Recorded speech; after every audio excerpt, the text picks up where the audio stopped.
Now we get to the final kind of government intervention in prices, namely minimum price control. Price, y-axis, quantity, and x-axis, falling demand curve, supply line. And the minimum price control, the government says, thou shalt not sell a certain product or service below a certain price. And we're keeping it above the market equilibrium. When the government does that, they set up a situation where much less will be sold than is supplied. In other words, supply is as much and quantity demand is much less because the price is higher, supply is greater than demand, and there's an unsold surplus.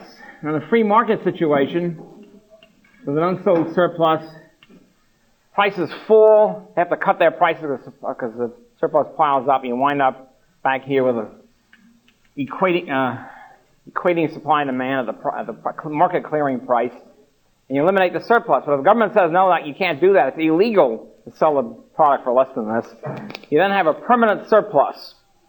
And the surplus piles up and gets worse over time because, if anything, with a higher price, they're tempted to have more, increased production even more than that, and they have to keep buying that up or whatever.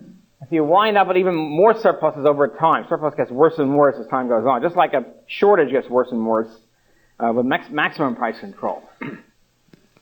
There are two big examples of minimum price control, relevant examples. The first one we'll deal with today is the whole farm question, which has been totally screwed up now for about almost 60 years, and so it shows no signs of improving. As a matter of fact, probably getting worse.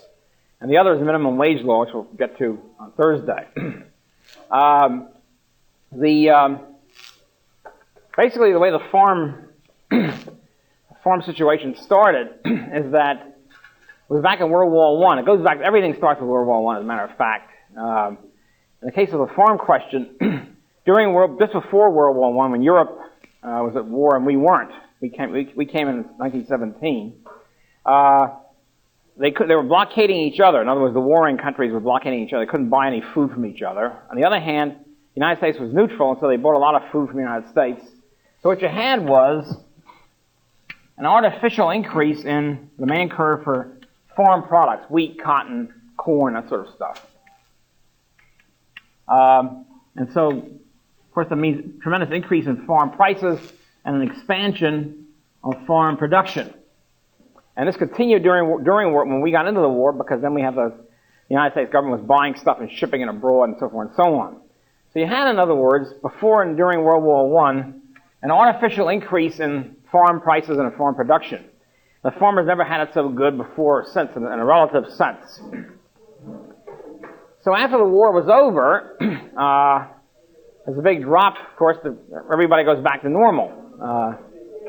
There's a drop in European demand for American farm production. Demand curve goes back to before, more or less, and prices fall. Okay, and since production is now here, it means you have a big agricultural depression in the United States. This happens usually after every war. But in World War I, this gave rise to the farm bloc, just after the first appearance of the farm bloc as an organized force.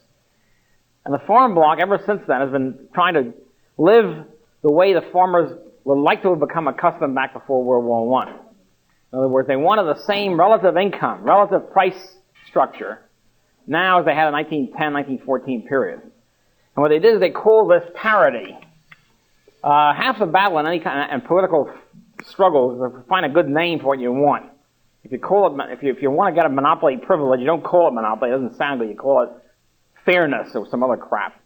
In this case, you call it parity. Who can be against parity, right? So parity is defined as the same relative price to farm prices relative to all other prices as existed in the 1910, 1914 period, the peak in American history before and since. In other words, you take an index of wheat prices or cotton prices relative to other prices, manufactured products, labor, whatever, wage rates, and they're peak in this period. Okay, so the farmers, ever since then, have been insisting on going back to the good old days of parity and getting, of course, the government to do it for them. The thing about agriculture is the general trend in life, and as civilization develops, the trend is away from the farm. In other words, say in 1789, when the American Republic was founded,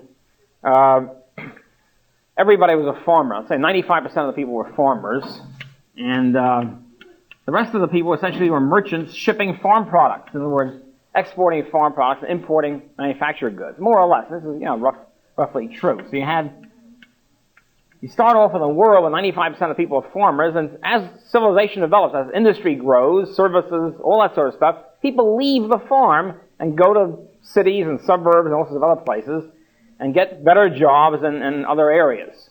So the trend of world history is against the farmers in a sense, not against food, but in a sense that economically you leave the farm, you increase agricultural production even as you leave the farm because you get better technology, farm machinery and all that sort of stuff, and ways of producing crops. You leave the farm, you do other things. So if you try to freeze this and say, geez, it's a terrible thing, people leaving the farm, what you're doing is you're essentially freezing the world, trying to turn back the clock and decrease productivity, decrease technology, go back to the good old days and everybody was a farmer. It's totally nuts. There's no reason why the taxpayer should subsidize this, and the consumer should subsidize this kind of truly reactionary position.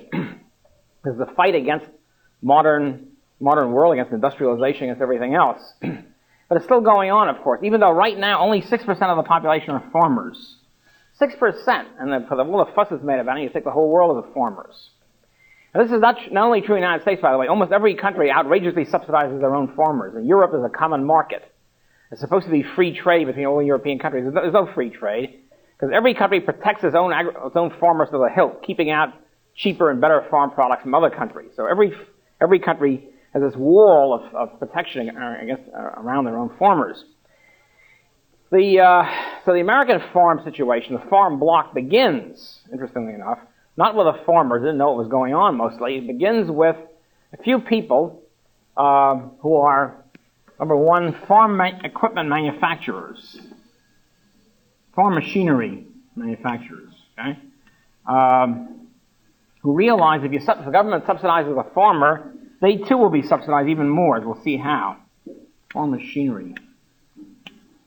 These are guys who manufacture, tractors and combines and all that sort of stuff. As you might expect, being a born and bred New Yorker, I'm not exactly an expert in agriculture. So anyway, these are farm machinery manufacturers who begin the idea of a farm bloc. The first two guys, George Peake and Hugh Johnson, wrote a book called Farm Equality for Agriculture, I think in 1921. These guys they were chairman of the board and president of the Moline Plow Company, which those days was the second largest farm equipment machinery manufacturers. They said they wailed about the poor dirt farmer and all that junk. The other guy, Bernard Baruch, who was their mentor, was a big land speculator. In other words, he bought up a lot of farmland and then pushed for subsidies to farmers so that the price of his land would go way up. These are the guys who begin the agitation for the farm. Of course, as they keep agitating, of course, the farmers say, hey, this is great stuff, the organized farm bloc, the American Farm Bureau, and Grange, that sort of thing. So anyway, during the 1920s, they keep pushing for subsidies to the poor farmer. Instead of saying, all right, let the farmer get out. In other words, the farmer's producing more than he was before, cut back and leave the farm and all that sort of stuff. And by the way, leaving the farm doesn't mean at the age of 60 you have to leave the farm. It almost always happens as the sons grow up or daughters grow up. The sons say, oh, okay, Pop, I'm sorry, I feel better opportunities in New York or in California or something, and they leave the farm. This is basically what happens, the new generation coming up. So it's always been that way. As I say, it's been that way since 1789, except now in the 1920s we begin an agitation to try to stop it. 1929, Herbert Hoover becomes president. Herbert Hoover was committed to the farm bloc. He said if he gets to be president, the first thing he'll do is to institute a farm price support program, which he did. In March 1929, the infamous Federal Farm Board was created. This is the first farm price support program. March 29, done before the Depression. Don't think this is a response to the 1929 Depression. Depression hit in October, and this is before that. This attempted to be a permanent part of the American policy, which of course, unfortunately, it became. The idea is this: how do you raise the price of? Here's the price of wheat. They started with wheat, which has always been the biggest politically powerful part of agriculture. Now, of course, farm price support program, especially almost everything. Any crop you can think of has compulsory cartelization, marketing orders, limiting production, and acreage control and all that sort of stuff. But at any rate, it starts with wheat and cotton, especially with wheat. The idea is you create a federal farm board, so this starts the whole policy, which is supposed to buy up a lot of wheat. If you buy up wheat, you raise the price. In other words, you add to the regular demand by consumers and so forth. You add the federal government, which buys up stuff and increases the price to push the price up to whatever the farmers want. So they did that. They did that from, by the way, the head of the Federal Farm Board. The Federal Farm Board consisted of a bunch of people, representatives of organized agriculture, wheat farmers, apple farmers from New York, things like that. But the head of it was Alexander Legge, who was the chairman of the board of International Harvester, which of course was the world's foremost farm equipment manufacturing company. So this sort of International Harvester. Not exactly a dirt farmer, Alexander Legge. Probably never saw a farm. At any rate, head of International Harvester. So they buy up wheat. But see, the problem is, here's the wheat. Federal Farm Board has all this huge accumulation of wheat. What are they going to do with it? It's hanging over the market like the sword of Damocles, and the market's worried about the fact if they ever sell this stuff, the price is going to go down again. And so, as a result, nobody wanted to buy wheat. None of the speculators. They're worried because they're afraid if the government sells the wheat, they'll be out of luck. And so the price goes pushed up a little bit and goes down again immediately. They couldn't do it. In other words, they couldn't just push up. What are they going to do with all this excess wheat or excess cotton? And also they found out that by trying to raise the price of wheat, they stimulated further wheat production, which made the problem even worse. So, and of course when the Depression hit, it's even more so, because the Depression oil prices tended to fall, and they're trying to push up wheat prices in the face of all this general price collapse. So, finally, by the end of the Hoover administration, by about 1932, they realized the only way to try to raise farm prices in a quasi-permanent manner is to organize the farmers as a cartel. In other words, essentially, the Secretary of Agriculture went and told the farmers, campaigned all over the country, even his agents and so forth, and they told the farmers this. They hold meetings of farmers, tobacco farmers, wheat farmers, cotton farmers, milk farmers, and all that. They said, look, explain to them economics of the situation. They said, if all of you cut production, if you voluntarily cut production, let's say by 20%, prices will go up 30% or 40%, and you'll all benefit. In other words, he's telling them that the demand curve for their product is inelastic. It probably was. I mean, there's no proof for it. He was probably right. So the demand curve for wheat or cotton or oats or whatever was inelastic. Therefore, if you all band together and cut production by 10%, prices will go up by 30% or whatever. In other words, the total revenue will increase. You can all share the benefits. And of course, who loses by this? Who loses? The consumer loses, because the consumer now has to pay higher price for a lower product. The suckers, especially during the Depression, everybody was poor. We now have to pay a much higher price for less wheat, less cotton, fewer pigs, that sort of thing, fewer cattle. The farmers would benefit, consumers would lose, and the taxpayers would lose insofar as they have to buy up, spend a lot of money buying the stuff up, as the Federal Farm Board would say. So they told the farmers this. They said, okay, remember, cut production next year by 10% or 15%, whatever the thing is, and prices will go double, and you'll be much better off. Each farmer then went back to his own home and thought to himself, farmers are not stupid, especially about their own pocketbook. He said, look, if these suckers out there, they're going to cut their prices, we cut production, raise prices, I'm going to double my production and take advantage of the higher price, right? Of course. In other words, each farmer is going down his own demand curve, so to speak. And the result of that, of course, instead of production going down, it went up. They're worse off than they were before. Again, demonstrating that cartels don't work. I'm going to repeat this later on in the course when I get to monopolies and cartels. Cartels don't work unless the government enforces it. Voluntary cartels don't work, because everybody will say to himself, aha, I'm going to take advantage and increase my production while the other suckers cut theirs. A good solid American trait. So then they started, organized farmers started with random violence. For example, tobacco crops, the same thing happened with tobacco. They said, well, if you cut your production by 10%, tobacco prices go up by 20%. Each guy increases tobacco production. Tobacco farmers started Ku Klux Klan activities. As a matter of fact, They were the Ku Klux Klan, usually, in North Carolina and so forth. They went and started burning tobacco fields. They felt the guy increases production. There was a lot of that. On the other hand, this is kind of, first it's illegal and it's random and it's not going to, it's not systematic, to say the least. They also did that with milk. They dumped out, they saw milk trucks and they felt that it was going beyond their informal milk quota. They went and dumped the trucks dumped the milk out on the road. But as I say, these things were random violence, and they obviously were not systematic, therefore not successful. So by the end of the Hoover administration, the farm bloc and the Hoover administration itself came to the conclusion the only thing that would work was government coercion. In other words, the government has to force the farmers, quote, for their own good, unquote, to cut production. So force them into a cartel, very much like Bismarck in Germany forced the German industry into a cartel. So that means that so once again, what's happening then is you force them to cut production, means that individual farmers might do better on their own or forced to go along with this general process of monopoly and shafting the consumer. So when Roosevelt came in 1933, this is exactly what he did. He took the farm program and systematically employed government coercion to try to force farmers to grow less, setting out the AAA, the American Agricultural Adjustment Administration.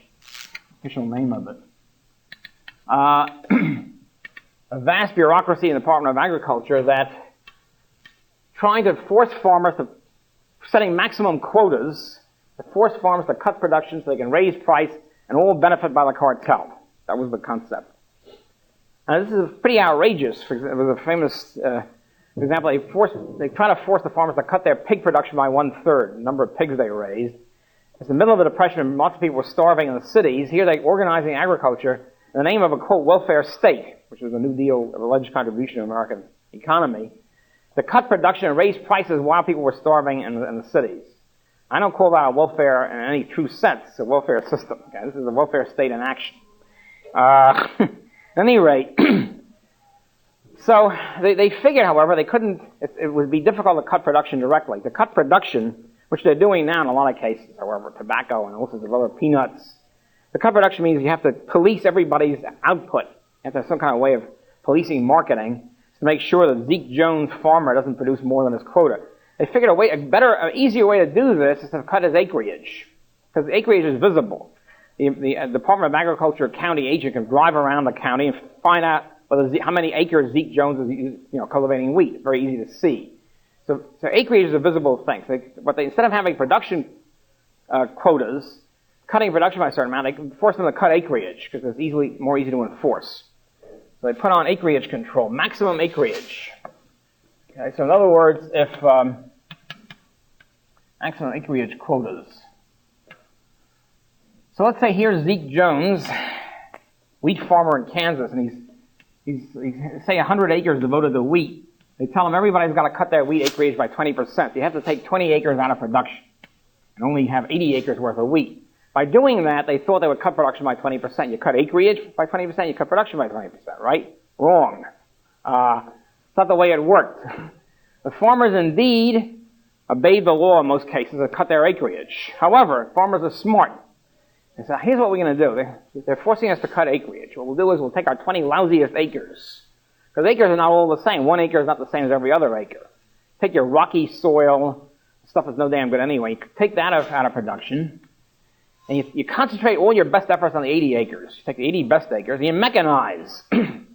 And then you use fertilizer and irrigate, and that's exactly what they did. They wound up producing more than they did before. More for the 80 acres than they produced 100 acres. So this means, here's the government trying to push farm prices up. Okay. And it's a little clearer here. And so they have acreage, but they wind up with all the stuff being produced, more being produced. They're out here now, and the government's got to buy up all this stuff. The government's committed to pushing prices up to here. So the government, the Department of Agriculture, buys up. It's called loans, but it's really buying up. It's buying up all the excess amount that drives to push the prices up to here. So instead of having the farmers cutting production, they cut acreage to increase production, and the Department of Agriculture has to buy up even more. Storing all sorts of useless wheat that's been producing, cotton and cheese nowadays and all that sort of stuff, storing it in bins somewhere and just letting them, I wouldn't say rot, refrigerating them, just keeping them for almost forever. So this is essentially what's happened for the last 50 years, in one form or another, different variations. It's more than that, though. It's even crazier than that. The Department of Agriculture, one division of the Department of Agriculture, is trying to pay the farmers, in other words, subsidizing them to grow less, right? In other words, they're buying up all this stuff and trying to raising the price and getting them to grow less. Another division of the Department of Agriculture, at the same time, is subsidizing the farmers to grow more. Subsidizing irrigation, a huge amount of subsidized irrigation now and before, even more so now, but subsidizing fertilizers, subsidizing all sorts of agricultural techniques, and subsidizing them with rural electrification, to electrify every farm. So on the one hand, you have the Department of Agriculture subsidizing farmers to grow more, subsidizing with cheap electricity, cheap water, that sort of stuff. On the other hand, subsidizing them to grow less. Now, economists would call this an irrational policy. The standard economic discussion was irrational because it's contradictory. If you look at it from a realistic point of view, it's not irrational from the point of view of two sets of people. From the point of view of the farmers, they're in great shape. They're getting paid to grow less, and they're also getting paid to grow more. What better shape can you be in if you're a farmer? And also from the point of view of the Department of Agriculture, they're in great shape. Their bureaucracy is expanding like mad, right? With two huge bureaucratic empires. One wing down the hall subsidizing farmers to grow less, the other wing to grow more. They're in great shape too. Who's getting screwed by this? The taxpayers and the consumers, plus the economy as a whole, of course, looking at it from the point of view of a kind of rational system. But it's not irrational from the point of view of the farmers and the Department of Agriculture. But those two groups benefit at the expense of the rest of us is really what this is. Right now, for example, with the water, I think I might have mentioned with the so-called water shortage, the water system in the West, where there's very, very little amount of water to begin with, the government is growing huge dams, building huge dams, subsidizing farmers with cheap water. It's a very high cost to the taxpayer. The latest Central Arizona project, I think it's costing the taxpayer 3 times as much as they charge the farmers for water. And it was very, very cheap water, wasting a huge amount of water. And then, because water is scarce there, so they're artificially making the price of water low. They're forcing the farmers to use it as fast as possible.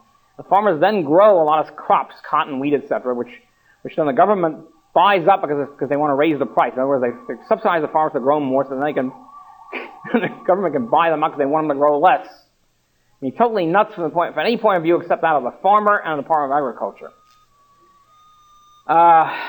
So that's the basic policy. Now, it's happened there have been certain variations over the years. For one thing, as with the energy question, as with oil, as the farm price went up permanently, it means that people started importing more farm products from abroad, obviously. It means that now American wheat or cotton or peanuts is much more expensive than European or South American. And then they start moving to prohibit imports or tariffs, high tariffs or quotas on imports or saying Argentinian meat is diseased. That's a big thing, by the way, if you're importing meat.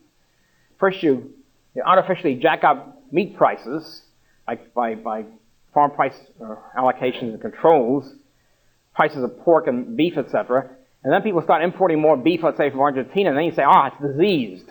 Create a phony disease scare and ban the imports of foreign meat. So all these things then are a way of forcing the cartel for foreign products as well as American. And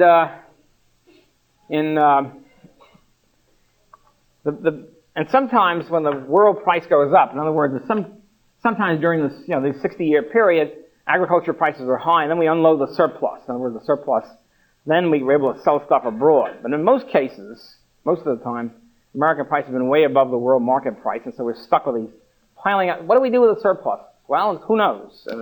They get very embarrassing as they pile up. They cost money to the taxpayer and to the consumer.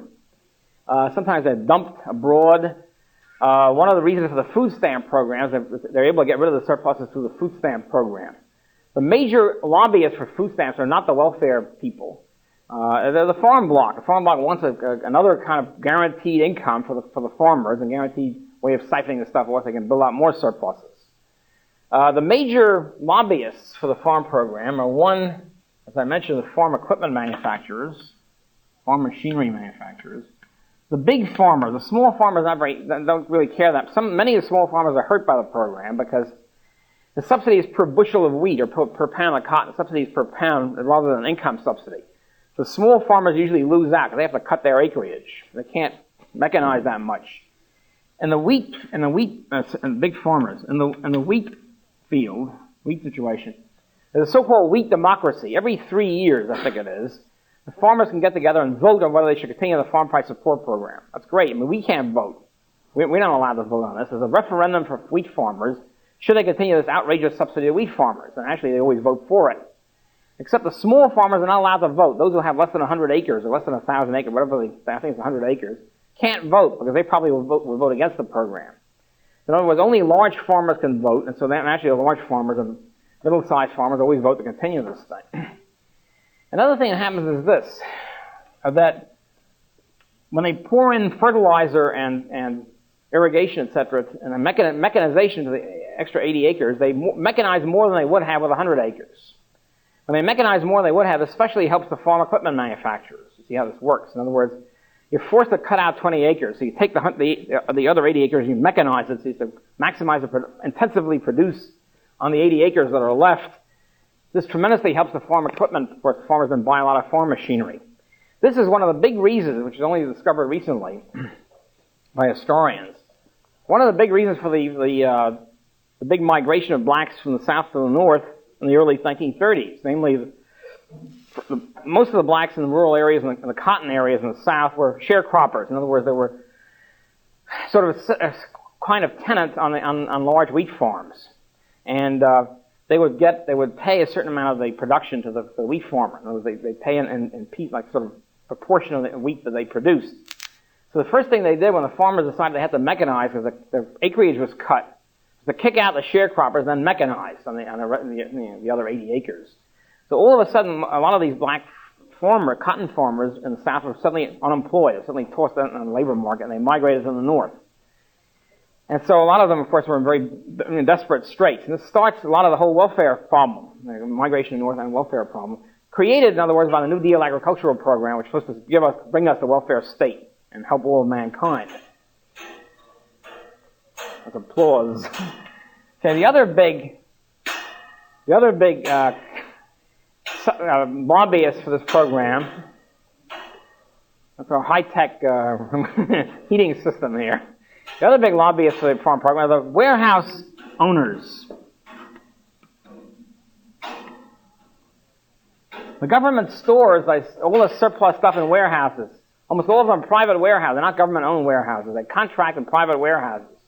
If you own a private grain elevator, which is the term used for a wheat warehouse, you're in great shape. You have like a steady contract forever. You always be government surpluses. If your brother-in-law happens to be a big shot in the power of agriculture, you have it made for life.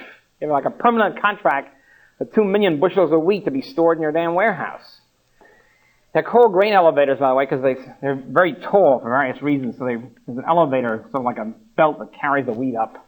Don't ask me any more of the technology of this. Anyway, so the warehouse owners lobby intensively in their areas for the farm program, the big farmers and the farm machinery manufacturers. These are the three major groups. Of course, when they want to testify before Congress, they always trot out some poor dirt farmer. They don't talk about the warehouse owners and large farmers. So what's happened? The next big innovation in this thing came in the Eisenhower administration. Next big step forward or backward, the farm program. What happened with question is, what happens to the 20 acres? If they can't grow wheat or cotton on it, they grow something else, soybeans, let's say, or turnips, whatever it is. And so eventually, this means this is our substitutability here. You have here's wheat, let's say. So wheat is forced up, and the acreage is forced out or whatever. Okay, so the acreage control is imposed. The 20 acres are then devoted, let's say, to soybeans. That means there's an increase in soybean production. Supply of soybeans increases. So, means wheat prices are driven up, although it's only acreage is full, really not production. And then the supply of soybeans goes up, and the price of soybeans falls. So the farmers started a bellyache. This is a terrible thing because there's a fall in the price of soybeans and turnips and all these things which are they're using these 20 acres for. So the Eisenhower administration has another big advance in this whole nonsense, creating a new concept called the soil bank. Again, a great term, soil bank. It sounds terrific, right? The soil bank is this: in order to prevent these red soybeans or turnips from being produced, you pay the farmers more if they keep this whole out of production. If they just keep the land idle. They don't grow anything on it. It's called the soil bank. Keep the soil with nothing on it and nothing growing in it. In other words, you pay the farmers, the great innovation of the Eisenhower administration, you pay the farmers not to do anything at all, not to grow anything. And they still do that, of course. Anytime they have an innovation, it becomes a permanent part of the American soil heritage. So this, of course, is a great deal if you can swing it. It'd be great if I could be paid a lot of money not to teach economics. Or if you guys could be paid a lot of money not to be engineers.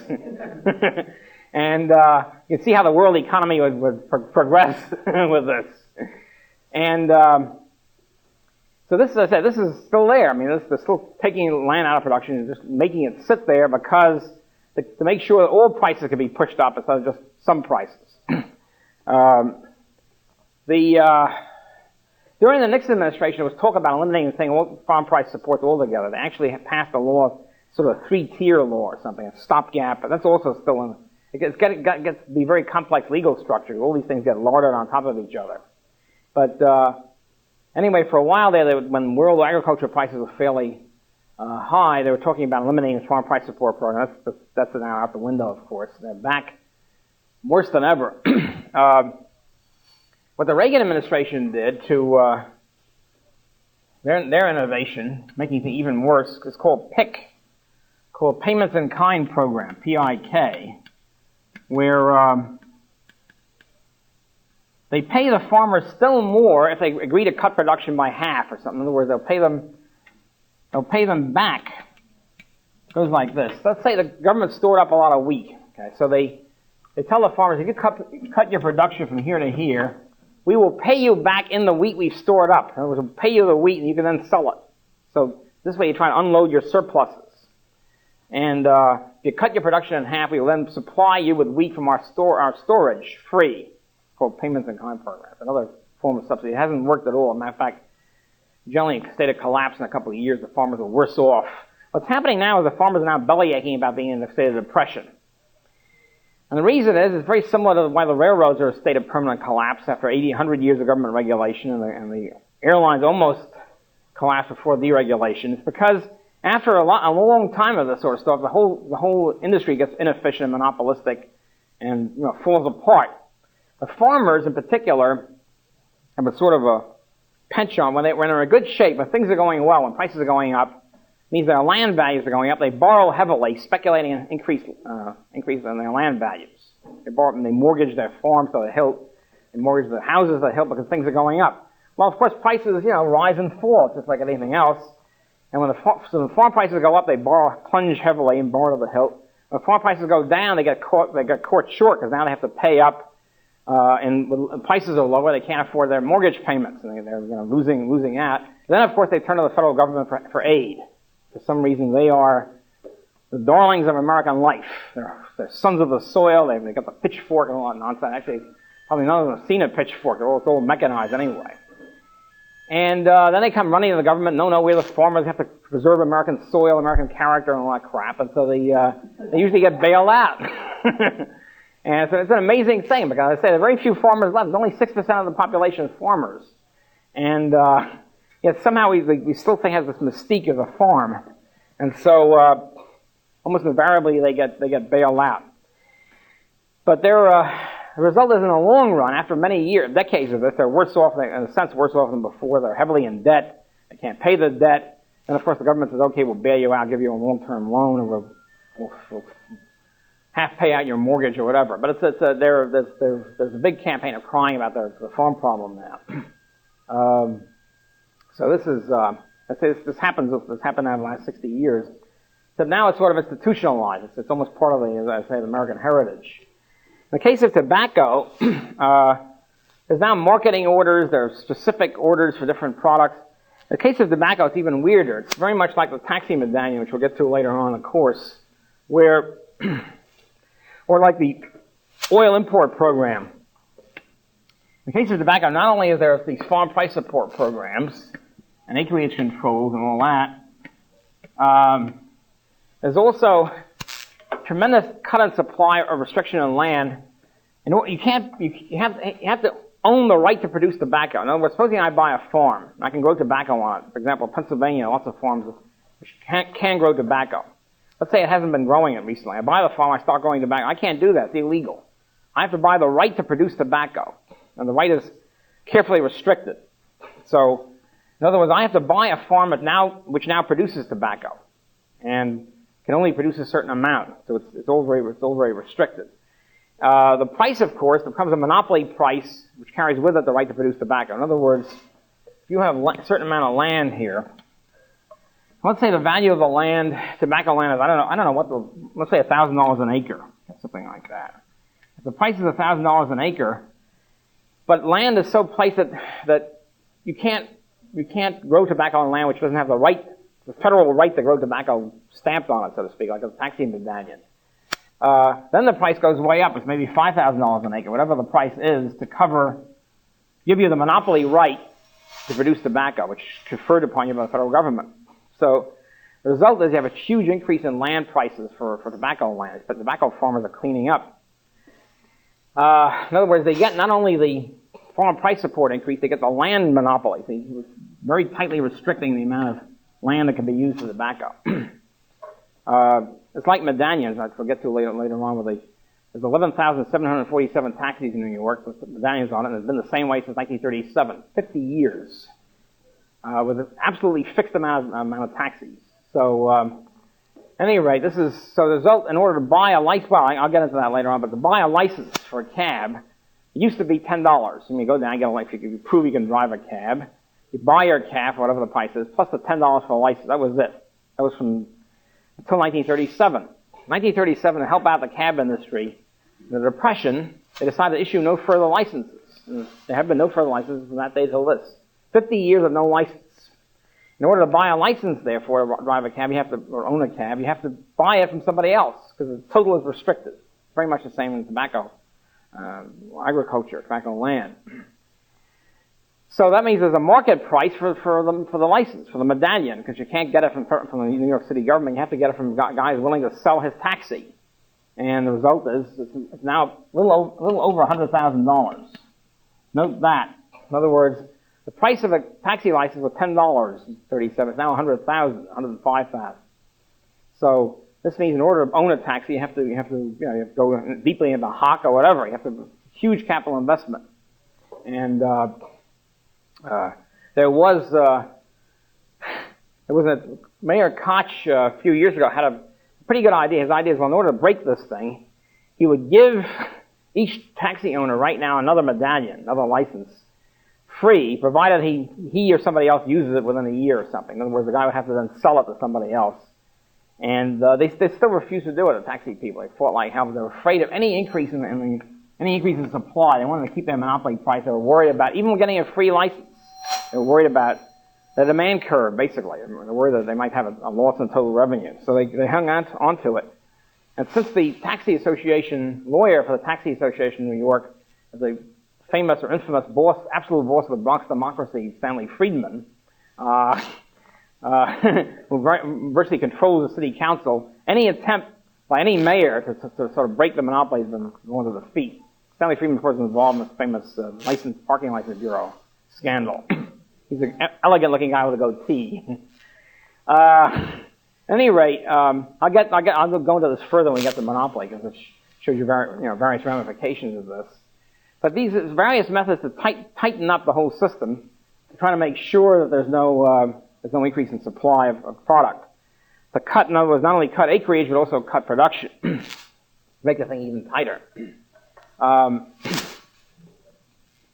There was a peanut shortage I meant to bring this in. I have an old clipping from Newsweek. About 6-7 years ago, there was a big peanut shortage, a peanut crop failure in Georgia. And so there's a big peanut butter shortage, what it amounted to. Not only is there a price support program for peanuts, there's also a big acreage restrictions and marketing restrictions, production restrictions, everything else you can think of. Very tight control on the peanut situation, which of course more or less triples the price of peanut butter, by the way. So, yeah, they try to, since there was a big peanut butter shortage, I mean, big drop in production, they try to import it. Of course, there's also big import quotas because peanut butter from, I forget who makes it, there's other countries that make peanut butter. Big, huge difference in price. They have big restrictions on peanut butter imports. So, poor Skippy, which, Skippy and the other peanut butter makers, of course, were petitioning the government, please let us import some cheap peanuts because we can't get any peanuts here. So they're very reluctant to do it. They allowed a little bit of import for 1 year, very temporary, of course, so Skippy can produce some peanut butter. And they very grudgingly allow them to do it as a very temporary basis. You can only do this for 6 months and then we crack down again. So this way the consumer is being shafted across the board for all these special interest groups. The New York Times, by the way, which is usually in favor of all these subsidy programs, is pretty sound on the farm question. There's not too many farmers reading the New York Times here. They're much more urban oriented, and at least they can see the craziness of this program. So this is there's no attempt, even though most of the Reagan economists are against the program. It's almost impossible politically to break the hold of this. For example, Senator Jesse Helms, a very powerful senator from North Carolina, is the big, even though allegedly in favor of the free market, is the big proponent, of course, of tobacco monopoly, tobacco price control, bigger, higher. By the way, another thing about tobacco is another little bit of nuttiness here, is that one wing of the government, the Department of Agriculture, is constantly subsidizing more and more higher subsidies to tobacco farmers. And another wing is insisting on putting warning, every package of cigarettes, warnings of dangers to your health will produce cancer, and so on and so on. So one wing of the government is warning you against tobacco, the other wing is subsidizing it to the hilt. Again, it's only irrational from the point of view of the consumer and the taxpayer and the economy as a whole. It's not irrational from the point of view of tobacco farmers and whatever, the Department of Agriculture and government inspectors, all of whom sort of multiply under this program. So again, what we have here is a giant cartel organized in agriculture, organized by the federal government, enforced by the federal government, so as to prevent any individual farmer, producer from breaking the cartel, from increasing its production. And various attempts to get around it. Once again, it's a conflict between government and the market. You have a control, you try to get around it, and you tighten up the control some more. Okay, if you get around the acreage control, you produce more. Okay, we'll have production control, plus further subsidies. Of course, the subsidies never end. They're added on to. As I say, even though there are very few farmers left, even in the Midwest, even in places that are supposed to be farm areas, there seems to be no way to get rid of this thing. For one thing, there's log rolling in Congress. Each group wants to have their own shtick, wants to have their own subsidy. So the farm people say, okay, I'll vote for your thing, I'll vote for New York subsidies if you vote for our subsidies. And there's general agreement then to carry the whole thing with them. Increase the whole pressure. I'll bring in, next time, bring in some examples. I'll try to get that peanut butter example. It's kind of cute. Yeah. Okay. See you Thursday.